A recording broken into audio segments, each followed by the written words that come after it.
Every case like this is really two stories. One is what happened. The other is what it says about the mind that let it happen. And that second story is usually the harder one to sit with. Let's get into it. He was an engineer with top-level security clearances, a man trusted with government secrets.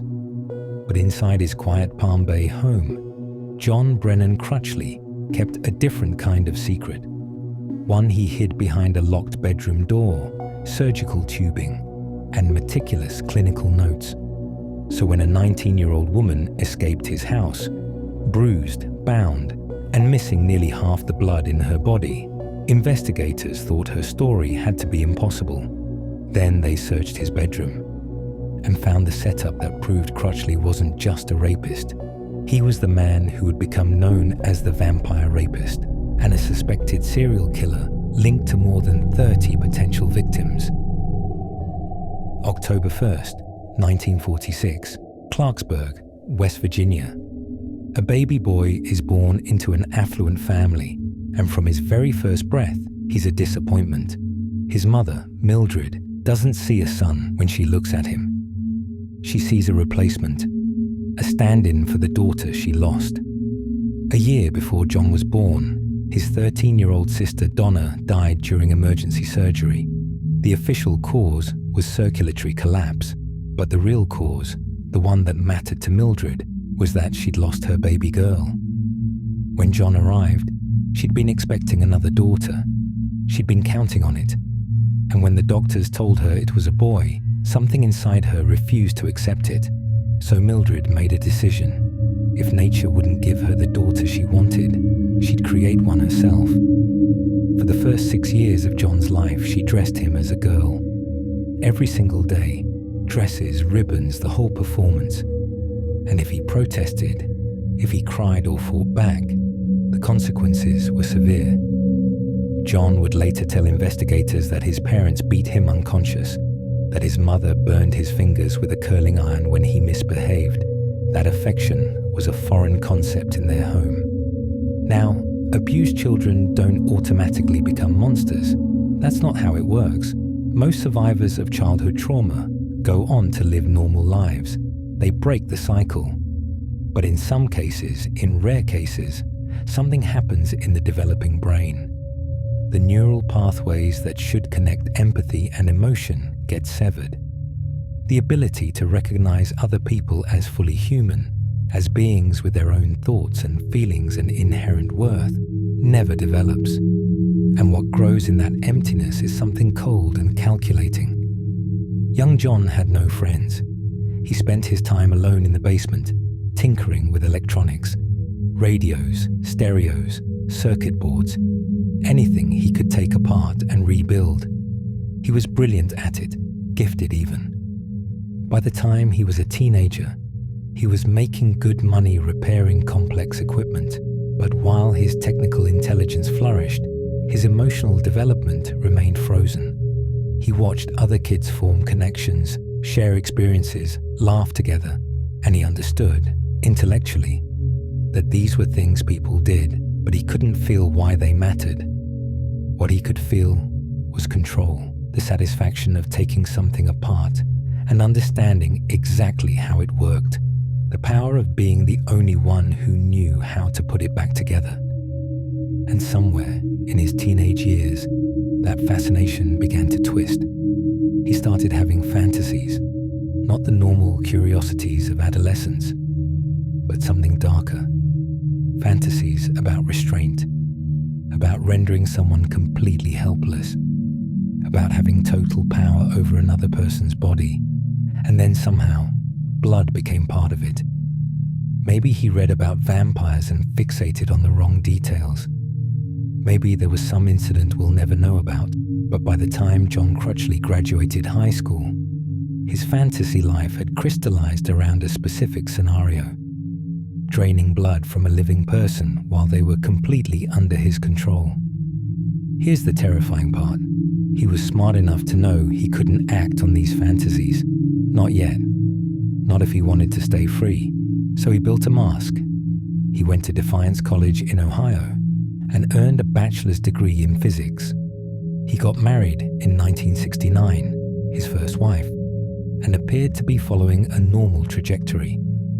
He landed a job at Delco Electronics in Kokomo, Indiana, working on cutting-edge technology.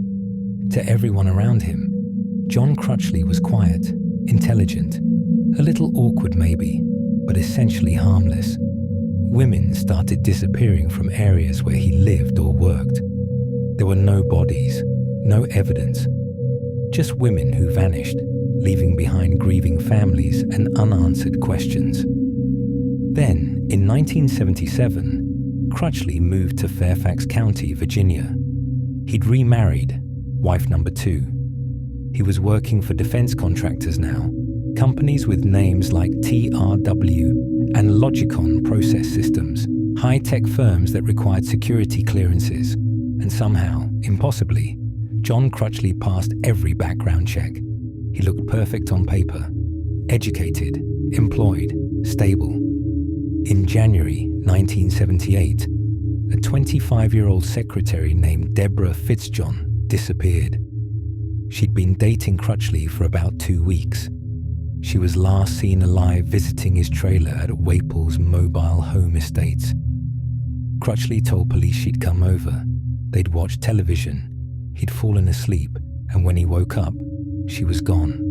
Just left, he said. Walked away into the night. But Deborah Fitzjohn didn't walk away.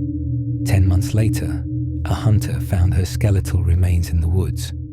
By then, Crutchley had a new girlfriend. The investigation went cold. There wasn't enough evidence to charge him. So he stayed free. He kept working, and his mask never slipped. By 1983, Crutchley had moved to Florida and landed a job at Harris Corporation in Palm Bay, a major NASA contractor. He had a wife, a young son, and a house in the quiet town of Malabar. His neighbors thought he was pleasant. His co-workers valued his expertise. He had access to highly classified information about naval weaponry and communications, the kind of clearance that requires investigators to dig deep into your background, your associations, your character. And nobody saw what was hiding underneath, because John Crutchley was evolving. Every year that passed, every encounter taught him something new. He was learning what worked and what didn't. He was developing protocols, and by November 1985, he'd perfected his system. November 21st, 1985, Thanksgiving week. Crutchley's wife and son are in Maryland visiting relatives, which means he has the house to himself. And on this particular day, as he's driving near his home, he spots a 19-year-old woman hitchhiking. Her name is Laura Murphy. She's from California, trying to get to Melbourne. And when this polite, bespectacled man in wire-rimmed glasses pulls over and offers her a ride, she accepts. He seems safe, professional. He tells her he'll take her where she needs to go, but he has to stop at home first to pick up a work notebook. She agrees. It's just a quick stop. What's the harm? The moment they pull into his driveway, everything changes. Crutchley produces a ligature and wraps it around Laura's neck. He pulls it tight, cutting off her air, and she loses consciousness almost immediately. When she wakes up, she's inside the house, and this mild-mannered engineer has become something else entirely. He drags her to the kitchen, not to a basement torture chamber. There's no gothic horror setup here, just the ordinary kitchen counter of a suburban family home.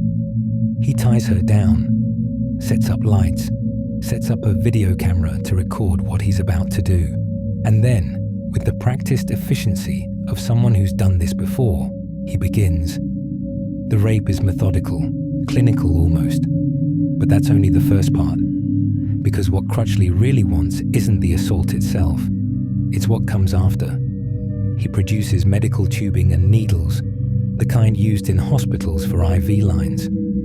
He knows exactly where to insert them. He studied this, practiced maybe, and as Laura lies there, helpless and terrified, he starts draining her blood, not quickly, slowly, carefully.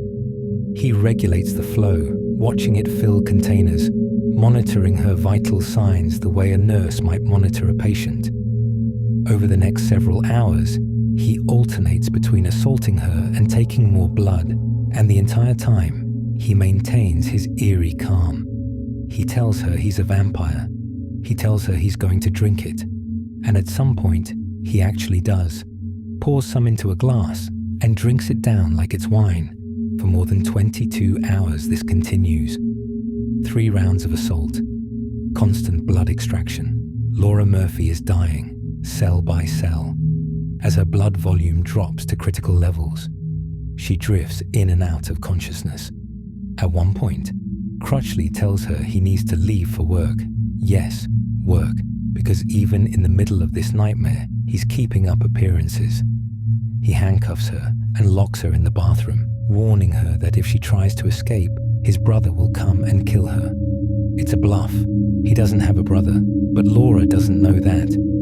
What Crutchley doesn't realize is that he's made a mistake. After 22 hours of torture, after draining nearly half her blood, after assault, he's become complacent. The handcuffs aren't secure enough. The bathroom window is reachable. And Laura Murphy, despite everything, finds a reservoir of strength she didn't know she had. She waits until she's sure he's gone. Then she forces herself to move. Every motion is agony. She's so weak she can barely stand. But she gets to the window, manages to push it open, and somehow she gets out. She crawls. That's all she can do. Crawl through the darkness, still handcuffed, searching for help. And when that motorist finally stops, when police and paramedics finally arrive, they're stunned. She's alive. A hematologist later confirms that she would have died within 12 hours if she hadn't escaped. Her blood volume was that low. Police get a search warrant and descend on Crutchley's house the next day. His wife and son are still away, and what they find confirms their worst fears. This isn't just the scene of one crime. It's a workshop. They find restraints, medical equipment, locks of hair from different women, identification cards, 5 ID cards belonging to women Crutchley worked with. Some of them are from women whose bodies had already been found. The cards are organized, catalogued. Trophies, probably. At his office, they find more. Handcuffs, rope, homemade sex tapes, and a book titled The Dracula Syndrome. At this point, FBI profiler Robert Ressler gets involved. Ressler is the legendary agent who interviewed some of America's most notorious serial killers, and after studying the Crutchley case, after examining the evidence and the patterns, Ressler becomes convinced of something chilling. John Crutchley is a serial killer, not just a rapist, a killer. And based on his movements and the timeline of disappearances, Ressler believes Crutchley may have murdered 30 women or more, but they can't prove it. Bodies are missing, evidence has been destroyed. And Crutchley, who understands exactly how the legal system works, says nothing that would incriminate him further. When interrogators question him, he's calm, almost helpful. He admits to what happened with Laura Murphy. There's no point denying it, but beyond that, he gives them nothing concrete, just tantalizing hints, vague references. He keeps the business card of the lead investigator in Deborah Fitzjohn's case in his possession, which feels like a taunt, but it's not evidence. The prosecutors face a decision. They have one solid case, the assault and kidnapping of Laura Murphy. They're certain of a conviction, but murder cases without bodies are incredibly difficult to win. They could spend years building cases and risk losing them all, or they could take the guaranteed win. They offer Crutchley a deal: plead guilty to kidnapping and sexual battery, and he'll get 25 years to life. No murder charges, no death penalty. It's a calculated decision, and it's controversial even at the time, because everyone involved knows that this man has killed before and will almost certainly kill again, if given the chance. Crutchley accepts. In 1986, he's sentenced and begins serving his time, and he's good at prison. That's the thing about highly intelligent psychopaths. They understand systems. They follow rules when it serves them. Crutchley becomes a model prisoner, works in the library, keeps his head down, earns good behavior credits, and in 1996, after serving just 11 years, he becomes eligible for parole. The news sparks outrage. Victim advocates protest. Law enforcement officers who investigated him issue warnings. This man will kill again. It's not a matter of if, but when. Psychologists evaluate him and report back that his pathology is too deep, too fundamental to who he is. He will reoffend. But legally, the system has limited options. He served his time for the crime he was convicted of. On August 8, 1996, John Brennan Crutchley walks out of Union Correctional Institution in Rayford, Florida. Nobody wants him. Not West Virginia, where his mother lives, not Malabar or Melbourne. So he's transferred to a halfway house in Orlando. He's supposed to undergo counseling, start rebuilding his life, reintegrate into society. Less than 24 hours later, he's arrested again. He tests positive for marijuana, a parole violation. That admission triggers Florida's three strikes law. Crutchley's 1986 conviction counted as his first strike. The parole violation is his second, and on January 31st, 1997, he's sentenced to life in prison without the possibility of parole. After a decade of freedom seeming so close, the door slams shut. Permanently. One woman's survival instinct unraveled decades of careful planning. The FBI still considers Crutchley one of the most dangerous predators they've encountered. Not because he was explosive or violent in the traditional sense. He wasn't. He was controlled, methodical, patient. That's what made him so dangerous. He could wait. He could plan. He could maintain his mask indefinitely. And when he struck, he did so with practiced efficiency. Robert Ressler, the legendary profiler who studied him extensively, believed Crutchley was among the most chilling cases he'd ever encountered. And Ressler interviewed John Wayne Gacy. He interviewed Edmund Kemper. He interviewed Jeffrey Dahmer.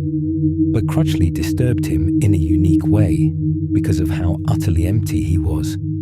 There was no remorse, no recognition that he'd done something wrong, just a clinical interest in his own crimes, like he was discussing someone else's case study. John Crutchley should have been stopped sooner, and the fact that he wasn't, that he passed background checks and security clearances and parole hearings, tells us something deeply unsettling about how easy it can be for true predators to hide among us. If you only watch one case like this is the one people can't stop talking about once they've seen it, and you'll understand why by the end. They say true evil doesn't roar, it whispers, and in the 1970s, it whispered through the life of William Dean Christensen. The papers called him the American Jack the Ripper, a man suspected of killing more than 24 people across 2 countries. He moved like a shadow, changing names, cities, and victims. But long before that name carried fear, before he became a phantom that slipped through prisons and borders, he was just a boy, bright, angry, and already cracking under something no one around him could see. September 24th, 1945, Bethesda, Maryland, a quiet town of tree-lined streets and tidy homes. William was the only child of David and Genevieve Christensen. His father was an Army intelligence officer, a man of rules and secrets. His mother was a devout Catholic, fiercely protective, determined to raise her son right. But from the beginning, something in William didn't fit. Neighbors would later remember a boy who was quick to anger, who lashed out when frustrated. Teachers wrote that he was bright, but volatile, a student who could solve a problem on the board one moment and throw his pencil across the room the next. He could be polite, even charming, when things went his way, but the smallest slight, a joke, a lost game, a word out of place, could flip a switch inside him. When kids teased him, he didn't just argue. He fought back hard, sometimes with his fists, sometimes with whatever was close to hand. Once, he slammed another boy's head against a desk over a pencil he thought had been stolen. The nickname he earned in grade school was Turtles, meant to tease him for being quiet, slow to speak. But as he grew, that name changed. They started calling him Mad Dogs because when he snapped, he didn't stop until someone bled. By his late teens, he'd developed a reputation. Smart, unpredictable, easily provoked. Yet nothing on paper said future killer. He graduated from high school, got married in 1966, had 2 children, worked a string of jobs: mechanic, salesman, postal clerk. To most people, he was just another young man trying to build a life. But behind closed doors, his temper ruled. The marriage fell apart in fights, in bruises, in whispered calls to police. By the time his wife finally left, everyone around him knew William Christensen was dangerous. Then came 1969. Washington, D.C. He was 24. He picked up a 19-year-old hitchhiker, a young government worker, on her way home. What began as a simple ride turned into a nightmare. Christensen attacked her with a knife. 19 stab wounds, arms, hands, face. She survived somehow. The police caught him quickly. The evidence was overwhelming. He was convicted of assault and battery and sentenced to 5 years. But within 6 months, he was paroled. It should have been a warning that he was not a man who could be rehabilitated. Instead, the system opened the door and let him walk right back out. 3 years later, in 1972, his violence escalated. This time, William wasn't hunting alone. He and an accomplice spotted a young woman in Georgetown late one humid summer night, walking home after seeing friends. They pulled over, offered her a ride, 2 men who looked ordinary enough to trust. But once she was inside the car, everything changed. They drove her out of the city, down a quiet stretch of road that wound into the woods, far from the street lights and the sound of traffic. There, in the isolation of that dark clearing, the nightmare began. When they were finished tormenting her, they didn't let her go. Instead, they drove her back across the Maryland line to a place that should have been safe, familiar. William's parents' home, the same house where he'd grown up, where family photos still hung on the walls. Inside, the violence continued for hours. They threatened her with a hacksaw, burned her with matches, and left her broken but alive. She survived, but what happened marked her forever. When she finally escaped and reached the police, she gave them everything. Descriptions of the men, the car, the house. Detectives traced the address to the Christensens' residence, and when they arrived, the evidence was impossible to ignore. The tools she described were still there. The car matched her story exactly. Within days, William and his accomplice were arrested. Christensen pleaded guilty to multiple counts of sexual assault and assault. The judge sentenced him to 16 years. Again, it looked like justice might finally hold him. But in 1980, after serving less than half his term, 7 years and 8 months, he was paroled. And within weeks, he was hunting again. That summer, a young woman waiting for a bus in Montgomery County accepted a ride from a man who seemed polite, calm, and ordinary. But once she was in the car, that calm exterior cracked. His voice changed. His eyes went cold. In an instant, the conversation turned into chaos. He attacked her, beating and assaulting her with terrifying precision, as if every movement had been planned in advance. Somehow, she managed to escape and stumble to safety, bloodied but alive. When she reported it, she gave police every detail she could remember: the shape of his jaw, the small scar near his eye, the way he spoke. Detectives worked quickly, creating a composite sketch. But by the time it hit the papers, William Dean Christensen had already vanished, like a ghost slipping into another life. He moved north, slipping into new identities: Jeffrey Schrader, Richard Owen, William Allen. Each name bought him time. He forged papers, lied on job applications, and quietly crossed into Canada. In Montreal, he rented a small apartment and pretended to start over. But he didn't stop. In 1981, he attacked a 21-year-old woman there. She survived, and when police arrested her attacker, he handed them a false name. It wasn't until they fingerprinted him that they realized who they had: an American fugitive with a record of violent sexual assaults. Canadian courts sentenced him to 18 months. The US expected extradition once he served his time. But in April 1982, due to what officials would later call an administrative mistake, Christensen was released early. The Americans never got their extradition order. He simply walked out of prison a free man. Within months, the killings began. That summer, 27-year-old Sylvie Trudel vanished in Quebec. Her body was later found dismembered. 2 months after that, 26-year-old Muriel Gay was discovered in similar condition.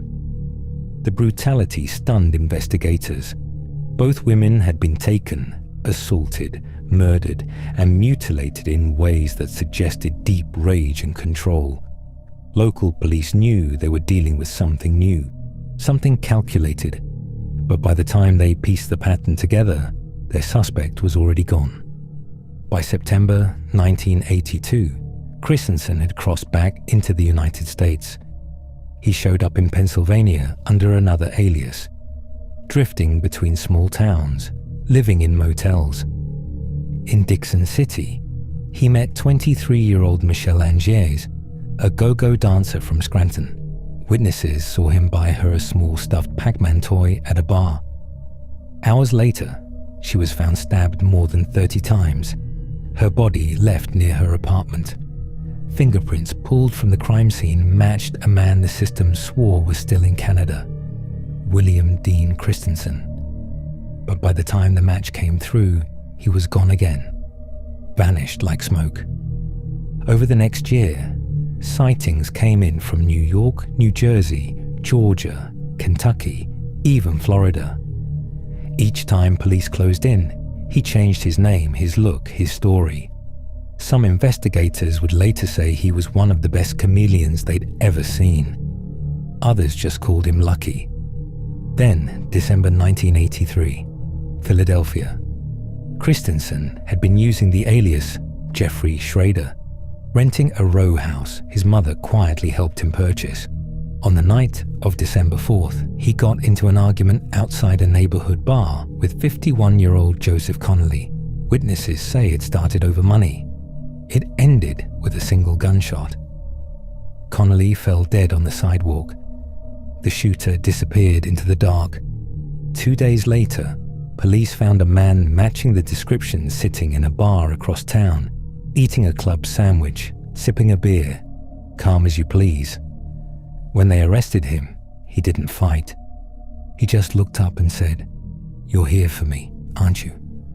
At first, they thought they'd captured Jeffrey Schrader, a drifter wanted for one murder. But fingerprint analysis exposed the truth. Schrader was another mask. The man in custody was William Dean Christensen, the suspect linked to rapes and killings across 2 countries. When detectives searched his Philadelphia home, they found horror waiting behind an ordinary front door. In the basement, a hacksaw lay on the workbench, its teeth stained with traces of blood and tissue, too old to identify, but impossible to ignore. Nearby, a plastic bag contained strands of reddish blonde hair, carefully tied and stored like some kind of trophy. Torn women's clothing was scattered across a trunk in the corner, each piece telling its own silent story. And on a dusty shelf sat a small stuffed Pac-Man toy. the same one witnesses had seen him give to Michelle Angier hours before she was killed. It was the final piece of the puzzle tying him to her. By early 1984, prosecutors in Pennsylvania, Maryland, and Quebec all wanted him. Canada charged him in absentia for the murders of Trudel and Gay. Pennsylvania tried him first for the killing of Joseph Connolly. In court, Christensen was composed, articulate, almost smug. He quoted legal precedents, challenged evidence, and at times acted as his own attorney. He claimed he was misunderstood, that his crimes were the product of latent insanity. He blamed alcohol, women, the system, anything but himself. The jury didn't buy it. He was convicted of first-degree murder and sentenced to life in prison. Later, Maryland courts added 40 years for rape and assault. Canada never got its extradition. They no longer needed it. Even behind bars, he was a puzzle. Guards described him as polite, almost gentle, the kind of inmate who never caused trouble.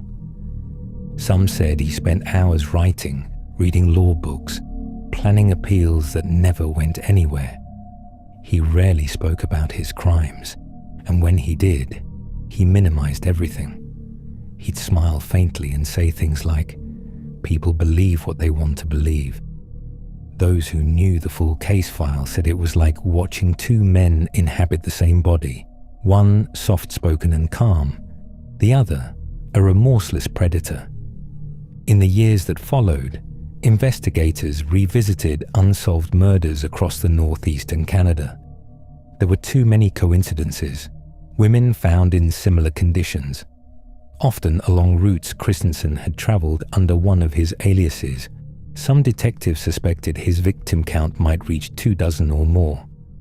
But with him in prison and so much evidence lost to time, those cases remained open wounds. Then, on October 31st, 1990, Halloween night, William Dean Christensen was found dead in his Pennsylvania prison cell. He was 45 years old. The cause of death was listed as natural, most likely cancer. No final confession, no map of bodies, no closure.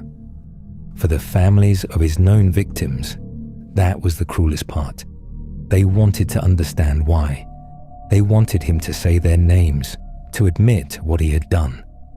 But Christensen went to his grave carrying his secrets, just as he'd carried every alias, every lie, every piece of the darkness that had defined him. After his death, journalists tried to piece together the full picture.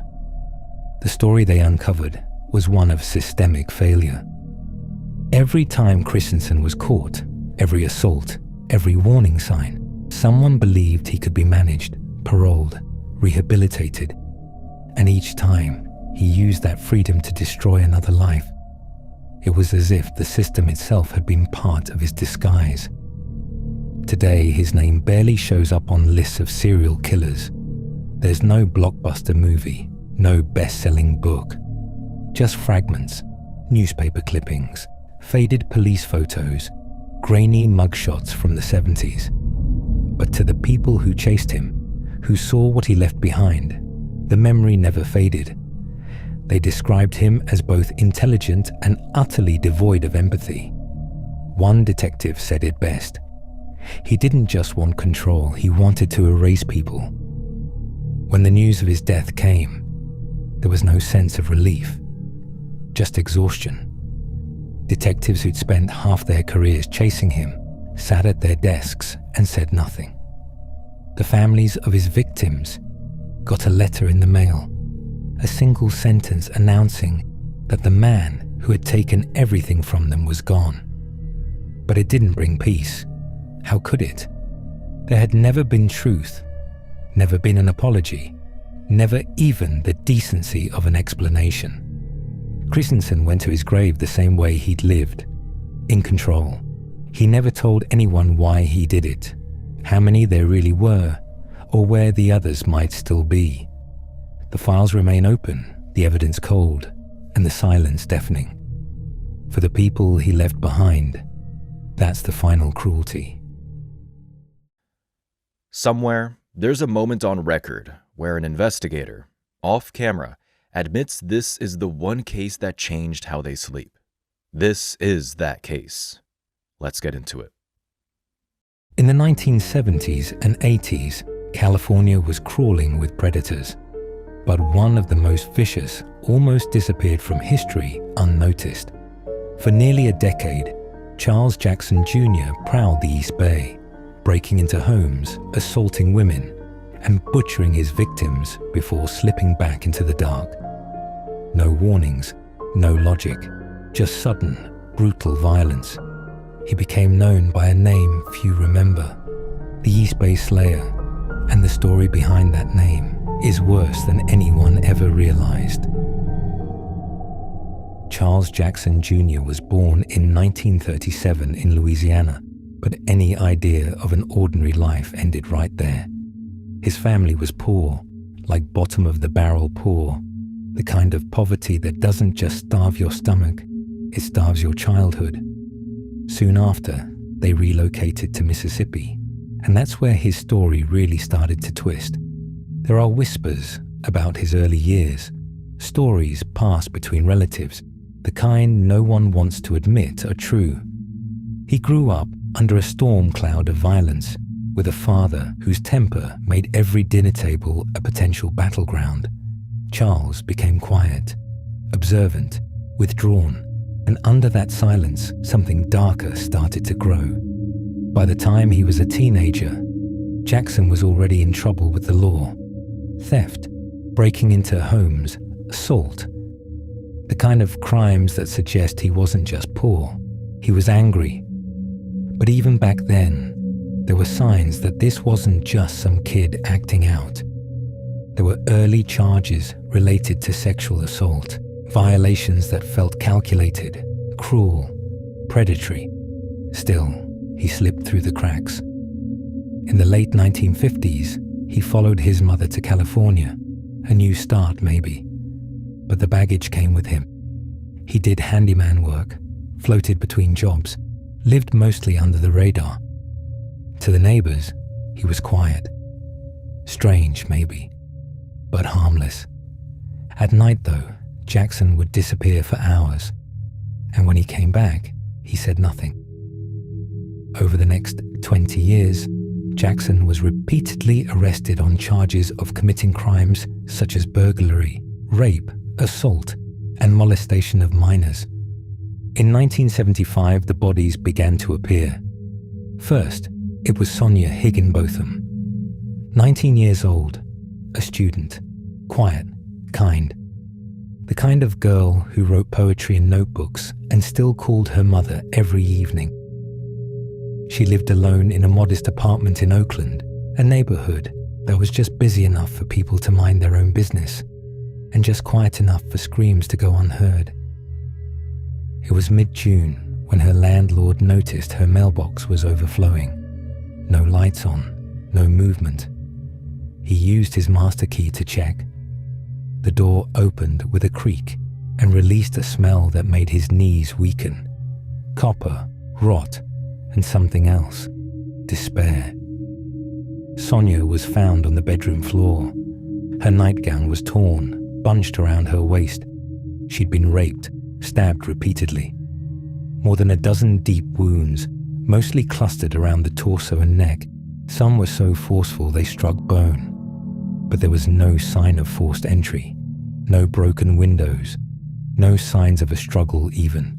Her place was tidy, disturbingly tidy. Not a single fingerprint that didn't belong to her. Nothing under her fingernails. No hair, no fibers. The killer had come and gone like a ghost. The medical examiner said she died quickly, but not instantly. The first stab likely punctured her lung. She would have been able to scream, but no one heard her. Or if they did, they didn't come. 2 months later, it happened again. August.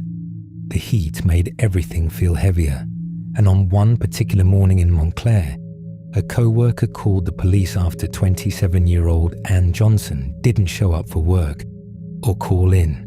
That was unlike her. Anne was a scheduler for a local clinic, organised to the second. If she said she'd be somewhere, she was there. Her friends described her as sunny but private, a reader, a plant lover.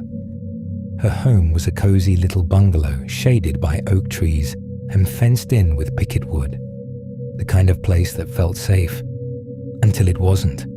Police found the front door slightly ajar, no forced entry again. The living room showed no sign of a struggle, but the hallway, that was different. There, drops of blood formed a trail like breadcrumbs, leading into the bedroom. Anne was sprawled across her bed, naked. Her wrists were bruised, restrained maybe. Her mouth was covered in duct tape, one piece pulled halfway off. She'd tried to scream. She'd been raped and stabbed, the wounds more precise this time.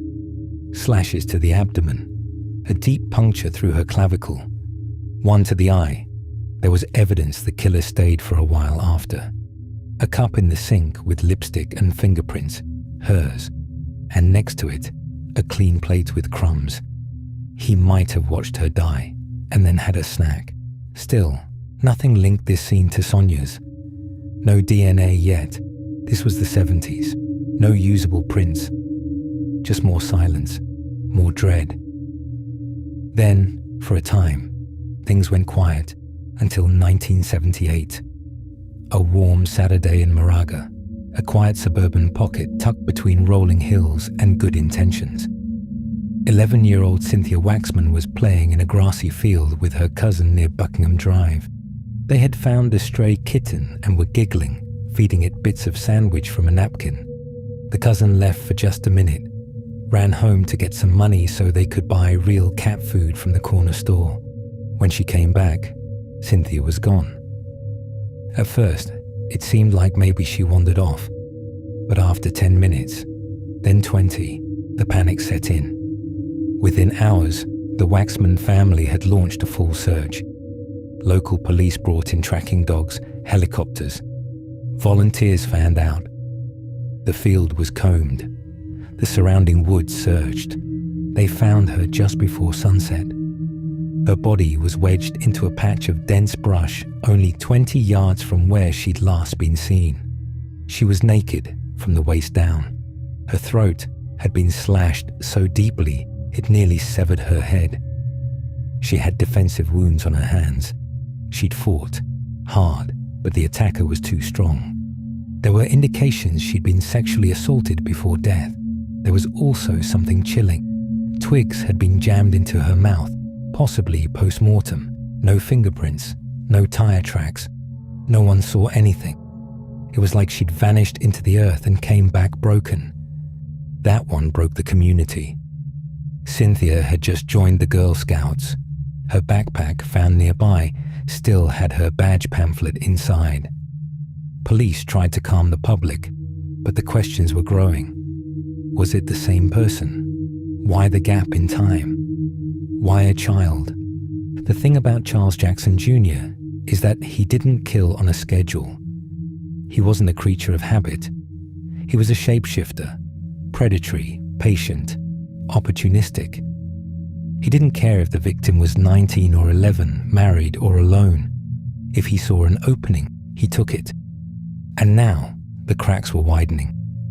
3 years later, 1981, the killings resumed. On November 22nd, Henry Villa and his wife Edith were found murdered in their Albany Hill home. They were preparing for bed when it happened. The killer had broken in through the back door. No sign of struggle downstairs. Henry was found first, slumped near the hallway, stabbed multiple times. Edith was in the bedroom, the sheets soaked in blood. She'd been raped before being stabbed in the chest and neck. The scene was quiet. Too quiet. Like someone had killed and then waited in the dark, watching. December 4th, 1981. Betty Jo Grunswag, a 37-year-old mother and teacher. Her teenage daughter came home from school and found her on the kitchen floor, still breathing, barely. She had been stabbed in the back and abdomen, collapsed while trying to crawl toward the front door. Her final words, "I think he was a rapist." She died before the ambulance arrived. Later, friends told police Betty had recently complained about a strange man calling her, breathing into the phone, saying nothing. She thought she was being watched. Everyone brushed it off. Even she thought it might be in her head. It wasn't. 4 days later, December 8th, another body. 34-year-old Gail Leslie Slocum, stabbed to death outside her home in Oakland. It was evening. She had just parked her car, was heading toward her front door when she was attacked from behind. It was frenzied, public, fast. She bled out in her own yard, just feet from safety. And then, the final murder. January 5th, 1982. Joan Stewart, 44, biology professor, educated, liked to hike with her dog in the mornings near the wooded areas in Montclair. That's where she was last seen, walking alone, early, as fog still clung to the trees. Her body was found the next morning. She'd been raped, strangled, and stabbed multiple times. Her throat slit. The dog was found whimpering nearby, leash tangled around a bush. And in Joan's hand, that half-eaten piece of Canadian bacon, that slice of Canadian bacon, just sitting there, partially eaten. The killer had stopped, mid-murder, to eat. It made no sense, until police got a tip from a local, a woman who said her neighbor, a man named Charles Jackson Jr., drove a car similar to one spotted near the crime scene. She said something else too. Every morning, she packed him a piece of Canadian bacon for breakfast. The detectives froze. They ran the license plate. It matched the one seen near where Joan Stewart's body was dumped. They arrested Charles Jackson Jr. 2 days later. To most, he didn't look the part. He was nearing his mid-40s, a bit stocky, quiet, polite even, the kind of man you'd hire to fix your roof and then forget about by dinner. But the evidence started to pile up. Inside his car, they found fibers matching Stewart's clothing, bloodstains, the knife. Still, there was no confession. In court, he was cold, stoic. The jury took just hours to convict him. Life in prison, no parole. But investigators knew this man hadn't just killed Joan Stewart. They were looking at something else entirely, something bigger.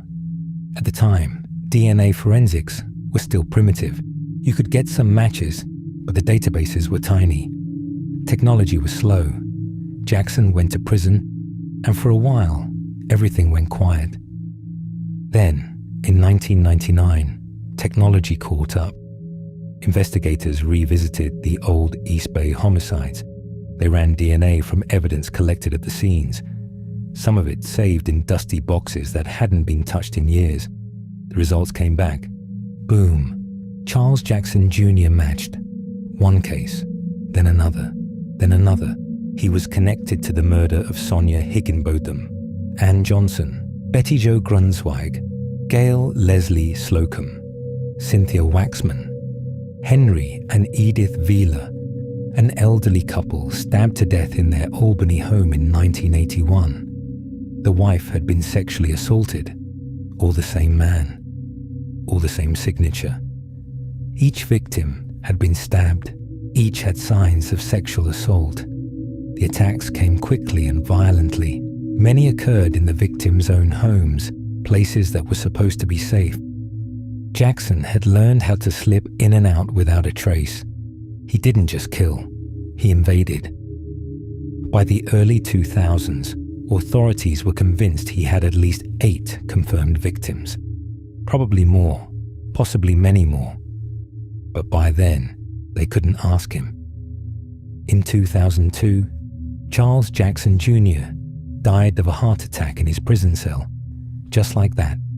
No warning, no confessions, no final words.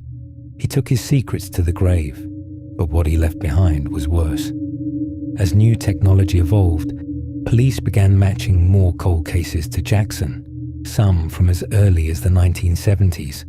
There were suggestions he may have killed a dozen, maybe 20. The problem? He wasn't the only killer operating in the area back then. The East Bay, in that window of time, had at least 6 active serial killers. Some of their crimes overlapped.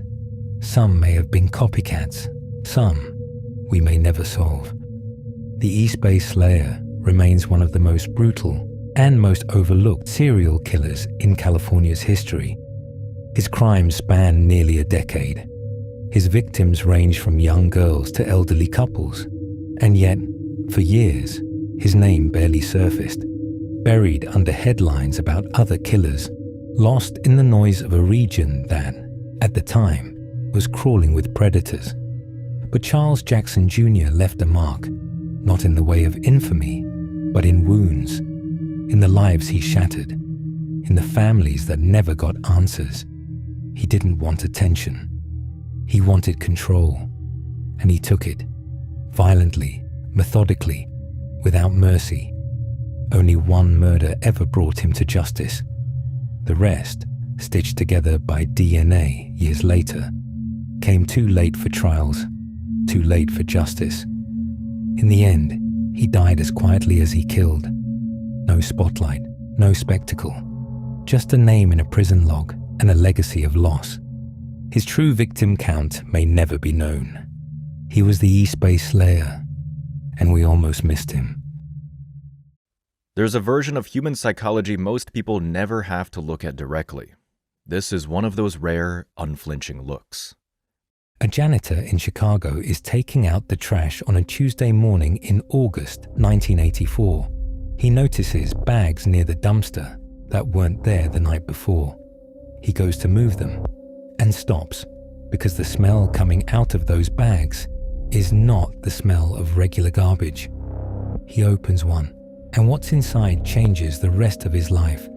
The bags belonged to the man in the apartment upstairs. His name was Larry Eyler. He had already killed at least 20 people, and he'd been caught, arrested, and walked free. Twice. This is where the story ends. To understand how it got here, you have to go back to the beginning. Larry William Eyler came into the world on December 21st, 1952, in Crawfordsville, Indiana, a small, flat city of grain elevators and church steeples, the kind of place where nothing happens and everyone knows it. He was the youngest of 4 children, and his father, George Eyler, was a violent alcoholic who made the household feel like a place to survive rather than live in. George beat his wife. He beat the children. He drank himself into a black mood, and the family absorbed it. Then, when Larry was 2 years old, his mother Shirley finally gathered her children and left. That might sound like the beginning of something better. It wasn't. Shirley Eyler worked 2 jobs, waitress shifts, factory hours, occasionally bar work on weekends, just to keep food on the table and a roof over 4 children's heads. She was rarely home. When she wasn't there, the kids were left with babysitters, or in foster care, or simply with each other. The oldest sibling was 10 years old. 10. And they were responsible for the younger ones for long stretches of time. Then, in 1957, Shirley remarried. The new husband drank. He was abusive. The marriage lasted exactly 1 year. She remarried again in 1960. Same outcome, 4 years later. Then again, in 1972. 4 marriages in total. 4 men who came into that house and brought the same things with them. Alcohol, rage, and cruelty directed at children who had already had more than enough of all 3. One of those stepfathers had a particular method of punishment. When Larry misbehaved, this man would hold the boy's head beneath scalding water, not once, repeatedly, as a form of discipline, the kind of thing that defies any category other than torture. By the time Larry was 10, the damage was showing. His behavior became erratic and unmanageable. Psychologists evaluated him and found severe insecurity and a bone-deep fear of abandonment. Their recommendation was a home for unruly boys in Fort Wayne. He was 10 years old. He begged his mother not to send him. She sent him anyway. He lasted 6 months before she brought him home. At school in Lebanon, Indiana, he was tall, decent at sports, quietly liked by teachers, and bullied relentlessly for being poor, for the worn-out clothes, for the family situation other children could smell on him the way children always can. His sister Teresa regularly confronted the kids who came after him. She became one of the only constants in his life, and he would carry a fierce loyalty to her all the way to the end. What nobody around him knew was that by his early teens, he understood he was gay. In rural Indiana in the 1960s, that wasn't something you survived by telling people. So he buried it. He dated girls in high school, none of those relationships becoming physical. He went to church. He tried to believe his way out of it, the conflict between his Catholic faith, the conservative world he lived in, and his own desires produced something in him that had nowhere to go. It just sat there, in the dark of him, building. He dropped out in his senior year, got his GED eventually, drifted through jobs, security guard, shoe store, house painter, and during this period something quietly opened for him. He began spending time in Indianapolis's gay bars. For the first time in his life, he was around people like him. Acquaintances described him as good-looking, laid back, a dedicated bodybuilder, warm about his mother and sister, easy company. But there was a second Larry Eyler that only certain people ever encountered. Men who became intimate with him described someone who would start calm and then cross into violence without warning. Bludgeoning, knife wounds to the torso, a rage that surfaced from nowhere and had no off switch. Most of them didn't report it. This was the 1970s. In those bars, you didn't always go to the police. Around 1974, while briefly enrolled at Indiana State University, Eyler met a man named Robert David Little. Little was a library science professor, 38 years old, established, respectable. To Eyler, he became something he had never really had.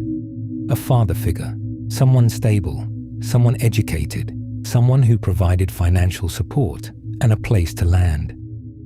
Eyler moved into Little's condominium in Terre Haute. They socialized together in Indianapolis's gay community. They occasionally brought young men back to the condo. What Robert Little was actually doing in those situations, what role he was really playing, would only become clear much later. In August 1978, something cracked open in Larry Eyler that wouldn't close again. He picked up a 19-year-old named Craig Long, who was hitchhiking in Terre Haute. He propositioned him. Long refused and tried to get out of the truck.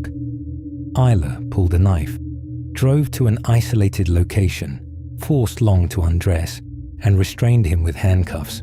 When Long struggled, Eyler stabbed him in the chest. Long played dead, waited, and when Eyler turned away, he ran, barefoot, bleeding, through dark fields, until he found a farmhouse and got help. Paramedics arrived. Then Eyler arrived too, claiming he'd stabbed Long by accident. A search of his truck found a sword, hunting knives, tear gas, and handcuffs. He was arrested and charged with aggravated battery. He was fined $43, and he walked. No prison time, no real consequence. If a judge had looked at those handcuffs and that knife and the teenager who just crawled bleeding through a field and decided that $43 was not an appropriate response, 21 people might have lived. Instead, Eyler drove away and life continued. October 23rd, 1982, a cornfield in Kankakee County, Illinois, 40 miles south of Chicago. The body of 19-year-old Stephen Crockett, stabbed more than 20 times. Pants around his ankles, shirt and wallet gone. He had drugs and alcohol in his system. He had been incapacitated before he died, which meant he had been alive and aware for some of what happened to him. Investigators opened a file. That's where it stayed. 1 week later, 25-year-old John Johnson disappeared from Chicago. His body turned up on Christmas Day near Lowell, Indiana. Same wounds, same staging, dumped like refuse at the side of a road. But police in Illinois and Indiana weren't sharing information in any organized way. There was no national database linking unsolved murders across state lines. Each jurisdiction was blind to what the others were seeing. They were all looking at pieces of the same picture, and none of them knew it. Then December 28th produced 2 bodies in a single day. Stephen Agan was 23 years old. He lived in Terre Haute with his mother. On the evening of December 19th, he told her he was going out to catch a movie with friends. She never saw him again. His body was found 9 days later in a wooded area in Vermilion County. What had been done to him was extreme, even by the standards of what investigators had already seen. His throat had been slashed. He had been stabbed repeatedly in the abdomen. He had been disemboweled. And the forensic pathologist on the case, Dr. John Pless, found something that stopped him cold. Traces of human flesh pressed into the damaged plaster of the walls inside a nearby abandoned outbuilding. Stephen Agan had been suspended against those walls, alive, while the wounds were being inflicted. Dr. Pless wrote in his report that the injuries reflected what he called tremendous rage, and noted the mutilation was so extensive it suggested more than one perpetrator might be involved.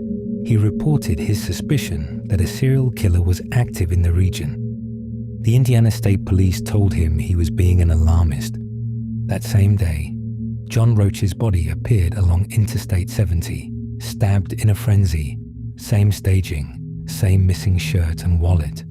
By early 1983, more bodies were appearing along the interstates, threading through Indiana and Illinois. Young men in their late teens and 20s, incapacitated with alcohol and sedatives, restrained, stabbed to death, and left near highways like they were nothing. By that point, the gay communities in Indianapolis and Chicago had figured out what law enforcement wouldn't acknowledge. A killer was actively hunting gay men across the Midwest. A gay newspaper called The Works set up a tip line and published a psychological profile of the then unknown killer, a self-loathing homosexual murdering his partners to destroy evidence of his own desires. The profile was startlingly accurate. Law enforcement largely ignored it, in part because 1983 law enforcement and the gay community of 1983 were not natural allies, and in part because it was simply easier to look away. A multi-state task force was eventually assembled. They reached the same conclusion the newspaper already had. Someone at war with his own identity, expressing that self-hatred through escalating violence over and over again, unable to stop. What they still didn't have was a name. On June 6, 1983, a former lover of Isla's named Thomas Henderson called the tip line. He said Isla had a violent temper, liked bondage, had once been charged with stabbing a hitchhiker. He worked at a liquor store near the interstate on weekends and lived with an older man in Terre Haute. He also told investigators that in May 1982, Isla had drugged a 14-year-old boy and abandoned him unconscious and naked in woodland near Greencastle, apparently testing the effectiveness of the sedative he'd been using on his victims. A background check confirmed everything. Isla's travel routes traced almost perfectly along the geography of the murders. He became the primary suspect, but suspicion wasn't an arrest warrant. On September 30th, 1983, a patrol officer spotted Isla's pickup on the shoulder of Interstate 65 after dark. 2 men were moving toward the tree line. One of them appeared bound. When the officer approached, the restrained man said Isla had propositioned him. He didn't want to be publicly identified as gay. He didn't cooperate. But the officer looked in the truck anyway. Surgical tape, nylon clothesline, and a hunting knife stained with dried blood. Isla was brought in for questioning. He was not charged. He was released. The blood on the knife was tested. It matched Ralph Calise, a 28-year-old found stabbed 17 times in a field near Lake Forest, Illinois. The tire tracks from Isla's truck matched the Calise crime scene. The boot prints matched. Everything matched. An arrest warrant was issued. On October 23, 1983, Eyler was arrested and charged with murder. His defense attorney moved to suppress the evidence. A judge agreed. Searching the truck during that traffic stop had violated the Fourth Amendment. The bloodied knife, the tire impressions, the boot prints, all of it thrown out. Every piece of physical evidence linking Eyler to Ralph Kalise's murder became legally inadmissible. He walked out of jail again. There's a specific kind of horror in that sentence, not the abstract horror of injustice, the concrete horror of knowing exactly what came next, because within months of walking out of that jail, Larry Eyler murdered 16-year-old Danny Bridges. He took Bridges to his Rogers Park apartment, bound him, and stabbed him more than 50 times. Then he dismembered the body into 8 pieces using a hacksaw, packed the remains into plastic bags, and carried them down to the dumpster outside. That is where the janitor found them on that Tuesday morning in August 1984. A witness had seen Eyler moving those bags. When police arrived, Eyler was home. The blood in the apartment matched Danny Bridges. No Fourth Amendment complications this time. No grey areas, just evidence everywhere. In July 1986, Larry Eyler was found guilty of the aggravated kidnapping and murder of Daniel Bridges. The judge described the crime as so barbaric it defied description. He called Eyler an evil person and sentenced him to death by lethal injection. At the sentencing hearing, Eyler's mother and sister wept and pleaded for his life. His mother describing the scalding water, the stepfathers, the years of chaos. The judge wasn't moved. Eyler went to death row at Pontiac Correctional Center, and then the other story began. In November 1990, a lawyer named Kathleen Zellner was appointed to handle Eyler's appeals, the same attorney who would later become famous for working on behalf of Stephen Avery of Making a Murderer. She was assigned to a man on death row convicted of 1 murder and suspected in 20 more. He started talking to her, really talking. What Eyler told Zellner went far beyond the Danny Bridges case. He described the full scope of what he'd done with the granular specificity of someone who had been carrying it alone for years and had finally found a container for it. He told her about victims. He told her where bodies were. He told her how it had started and how it had escalated. And he told her about Robert Little. According to Eyler, Little had not been a passive bystander. He had participated in at least 4 murders. He had photographed victims during torture sessions. He had encouraged Eyler to direct his self-loathing, his fury at his own homosexuality, the tension between his desires and his faith, outward onto the men he killed. And Eyler claimed something even more explosive, that it had been Robert Little, not Eyler himself, who had actually killed Danny Bridges, that Eyler had brought Bridges to the apartment, but that Little had committed the murder for which Eyler was now sitting on death row. An independent polygraph test supported the authenticity of Eyler's account. Little was arrested in December 1990, charged with the murder of Stephen Agan, and tried in April 1991. Eyler took the stand against him. He described in detail what the 2 men had done together, the luring, the restraints, Little photographing the acts, the torture sessions that preceded the killings. Robert Little was acquitted. He walked out of that courtroom a free man and stayed free for the rest of his life. Shortly after, Zellner brought a formal offer to the state on her client's behalf. Eyler would confess to 20 additional murders across 10 counties. He would provide information only the killer could know. Locations, wounds, details about victims still listed as unidentified John Does. Families would finally get answers. All he wanted in return was for his death sentence to be commuted to life without parole. He gave the state until the end of January, or, in Zellner's words, relaying his terms, he would take his secrets to his grave. 8 of the 10 relevant jurisdictions agreed immediately. A 9th was open to it, but Cook County State's Attorney Jack O'Malley said no. 1 man, 1 decision. And because Cook County's participation was essential to the deal, the whole thing collapsed. January ended. Isla said nothing more. On March 6, 1994, at 41 years old, Larry Isla died of AIDS-related complications in Pontiac Correctional Center. He never saw a lethal injection. The disease got there first. 2 days later, Kathleen Zellner stood before cameras at a press conference attended by the families of victims. She released a 17-page signed confession, names, dates, locations, 21 murders. Families who had spent a decade not knowing heard for the first time. Confirmation of the worst thing they had already suspected. 7 of the victims had no names. Unidentified young men found in fields along the interstates, never claimed, never matched to a missing persons report. Some remain nameless for decades. People like this believe they'd recognized evil if they met it. This case is a direct argument against that belief. Let's get right into it.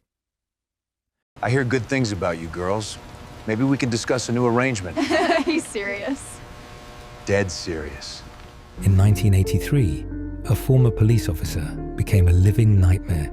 Inside his dimly lit California warehouse, chains rattled and cords twisted like serpents around helpless limbs. Somewhere in the shadows, a young woman struggled, her cries echoing off the concrete walls.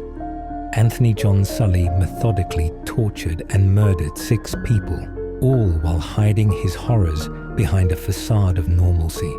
But what he did next, the way he planned it, will make you question how someone so ordinary could harbor such unimaginable darkness.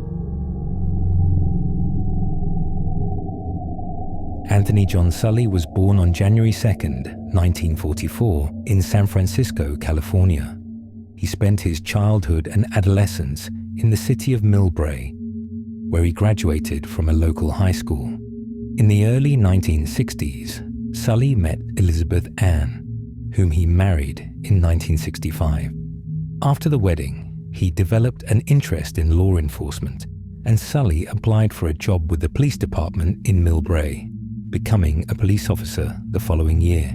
From 1966 to 1974, he served in the Patrol and Post Service, during which he had a clean record and was described positively by colleagues.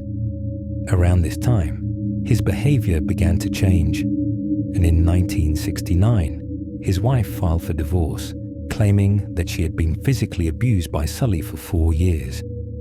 In 1974, he married a second time to a woman named Donna, but after only 15 months, she divorced him due to his constant physical assaults.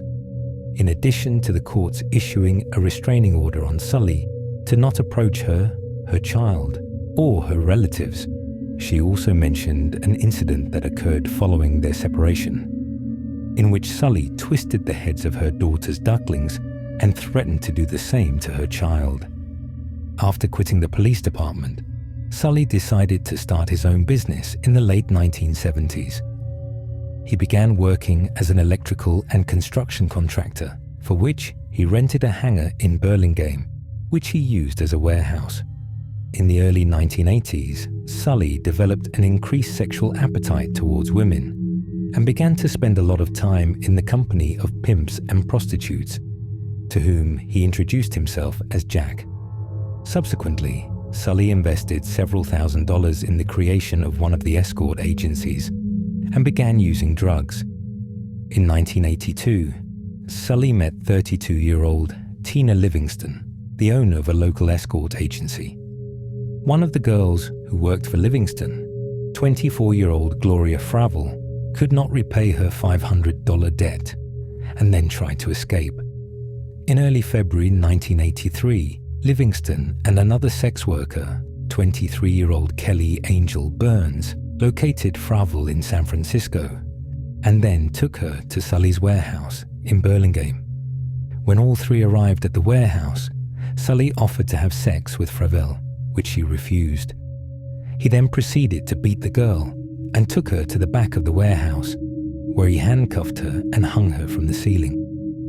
For the next 2 days, he kept Fravel in the warehouse, where he tortured and sexually assaulted her, while Livingston and Burns were in another part of the hangar. During one of the torture sessions, Sully tied a hangman's knot and hung it around her neck. Most of the time, Fravel was drugged with cocaine, but one time, Sully lost control of the situation, allowing Fravel to free herself from the gag and begin screaming. Livingston and Burns unsuccessfully tried to replace the gag and silence her, after which Sully came in and strangled her with a rope.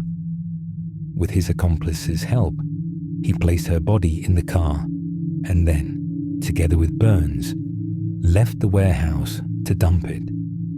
During the trip, Fravel regained consciousness, as a result of which the pair stopped the car on the side of the road. Sully then hit Fravel several times on the head with an axe, killing her. The pair then disposed of her body near State Route 35, where it was discovered on February 7th. Sully is said to have kept a newspaper article reporting the discovery of her body as a trophy, and had thought it was hilarious that she had been found by a butcher. Soon after Fravel's murder, Sully asked Livingston to bring a girl who is not a prostitute, but would still agree to provide him with sexual services in exchange for money. A few days later, Livingston called Sully and told him about 19-year-old Brenda Oakton, a roommate of one of her escorts.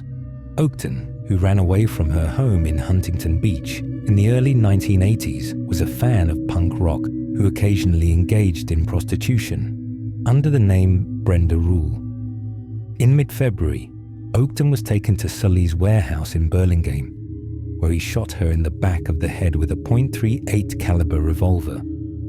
After the murder, at the request of Sully, Livingston spread a rumor among Oakton's friends and acquaintances that she boarded a bus and left San Francisco towards an unknown direction. Sully's next victims were a 24-year-old pimp, Michael Thomas, and his 20-year-old common-law wife, Phyllis Melendez. Thomas had a criminal record for robbery and drug possession dating back to 1977, while Melendez was a prostitute who had been arrested for prostitution on 5 occasions in 1982. In early 1983, Thomas and Sully had an argument, and so, in April of that year, Sully invited the pair to his hangar, where he shot both in the back of the head shortly after their arrival. He then placed the corpses of Oakton, Thomas, and Melendez in 55-gallon drums, filling them with concrete, and then dropping them in Golden Gate Park on April 29th, where they were found a few days later by patrolman Bruno Petzulich. Sully's next victim was 22-year-old Barbara Searcy, an ex-girlfriend. In August 1983, he called the girl with an offer to meet and give her financial assistance, to which she agreed.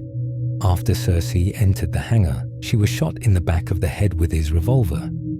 Soon after, Sully gave all of her clothes and personal belongings to Livingston as payment for the latter to go into Searcy's apartment and erase the message left on her answering machine, telling her to come over to his place, but Livingston was unable to enter the apartment. Sully then wrapped up Searcy's body in transparent plastic sheets and, with Livingston's help, roped the body to his car, dragging it along Woodside and dumped it near the Pulgas Water Temple, where it was discovered on August 18th. Sully's final victim was 24-year-old drug dealer Catherine Barrett, who was invited to his hangar at the end of August 1983, ostensibly to sell him 6 ounces of cocaine. There, with the help of 20-year-old Michael Anthony Francis, Sully attacked Barrett, stabbing her 6 times in the chest and hitting her several times on the head with a sledgehammer. On August 19th, the girl's naked body, wrapped in plastic bags, was found on a street in South San Francisco's industrial district. Anthony Sully was arrested on August 25th, 1983, after investigators positively matched his fingerprints to those found on the barrels containing the bodies of Thomas, Oakton, and Melendez. In addition to the fingerprints left on the barrel's surface, Sully and Burns' handprints were found on the concrete as well. Following his arrest, the police officers searched Sully's car and hangar, where they found that the barrels had been stolen from another nearby hangar. While examining the suspect's car, plastic bags were found that had an identical structural defect to those with which Michael Thomas's body had been wrapped up in, as well as a white cotton rope. With the help of forensic technology, it was established that this same rope had been used to tie up the limbs of Barbara Searcy. While combing through the hangar, police also found a pack of Benson and Hedges brand cigarettes, the batch of which corresponded to the number of smoked cigarette butts found on the body of Catherine Barrett. After Sully was arrested, Tina Livingston contacted law enforcement, confessing her complicity in the crimes and testified against her cohorts, leading to the additional arrests of Kelly Burns and Michael Francis. In October 1983, Anthony Sully was charged with the 6 murders, but pleaded not guilty on all counts. On June 3, 1986, Sully was found guilty on all counts by jury verdict, on the basis of which, just 12 days later, he was sentenced to death. After the announcement of the verdict, Sully made a 40-minute speech professing his innocence. His main accomplice, Tina Livingston, accepted a plea deal with the San Mateo County Attorney's Office. In exchange for a lighter sentence, she would act as a key witness for the prosecution and give detailed testimony on each case, for which she would be charged with negligent homicide. Livingston was convicted in the summer of 1986 and sentenced to 3 years imprisonment, but was released with time served as, by the time of the court decision, she had been imprisoned since her arrest in August 1983. Michael Francis was convicted as an accomplice in the Barrett murder in January 1986 and sentenced to life imprisonment with a chance of parole after 25 years. The same punishment was given to Sully's last accomplice, Kelly Burns, who was convicted in the murders of Thomas, Melendez, and Oakton. After his conviction, Anthony Sully was placed on death row at San Quentin State Prison, where he would spend the remainder of his life under constant supervision. Despite the severity of his crimes and the overwhelming evidence against him, Sully attempted to challenge his fate multiple times. He formally requested a commutation of his death sentence on 2 separate occasions, first in 1991 and later in 2013, hoping to avoid execution. He also sought a completely new trial, aiming to overturn the verdict that had condemned him. However, each of these appeals was thoroughly reviewed and ultimately dismissed, leaving Sully to face the consequences of his brutal and calculated actions without reprieve. Michael Francis continued to serve his sentence at the High Desert State Prison. He became eligible for parole in 2004 and has been denied several times due to repeated rule infractions and violations while incarcerated, including a 1997 conviction for assaulting a fellow inmate. He waived his right to a parole hearing in 2020 and was automatically denied parole for 5 years as a result. Sully's other imprisoned accomplice, Kelly Burns, was granted parole and released at the end of 2016, after spending more than 33 years in prison. Prior to his death, Sully suffered from an unspecified form of cancer and had been in declining health. Sully died of natural causes at a medical facility on the morning of September 8, 2023, at the age of 79. The morning of Sully's death, the Marin County coroner made an official notification by telephone to Kent Nielsen of Atascadero, California, the only person listed as an emergency contact. The coroner's phone call was followed by a formal visit by an Atascadero police officer. Nielsen later told CBS News he and his wife, Debbie D.J. Nielsen, had regularly visited Sully over the previous 20 years and exchanged hundreds of cards and letters during that period. Kent Nielsen met Sully in 1969 when Nilsen was 16 and worked at the mobile service station in Millbrae that serviced patrol cars for the Millbrae Police Department. Sully was a 25-year-old Millbrae police officer at the time, and the two became friends but drifted apart after Sully left the police department in 1974. Out of curiosity, Nilsen reconnected with Sully at San Quentin in 2002, but despite their many meetings over the next 2 decades, Nilsen never actually asked Sully why he committed the murders. In a story broadcast by CBS in November 2023, Nilsen said he was certain Sully would have told him everything and expressed some regret for not asking. On the surface, he was a disciplined man, a former police officer, a business owner, someone who appeared ordinary and controlled. But beneath that veneer, Sully harbored a violent obsession with control and domination. His choice of victims, women connected to the sex trade or vulnerable through circumstance, reflects a predatory pattern often seen in psychopathy. A combination of calculated planning, lack of empathy, and a desire to exert power over others, the torture, the barrels, the warehouse, all point to a meticulous, ritualistic mindset. Someone who needed not just to kill, but to imprint his own control over life and death.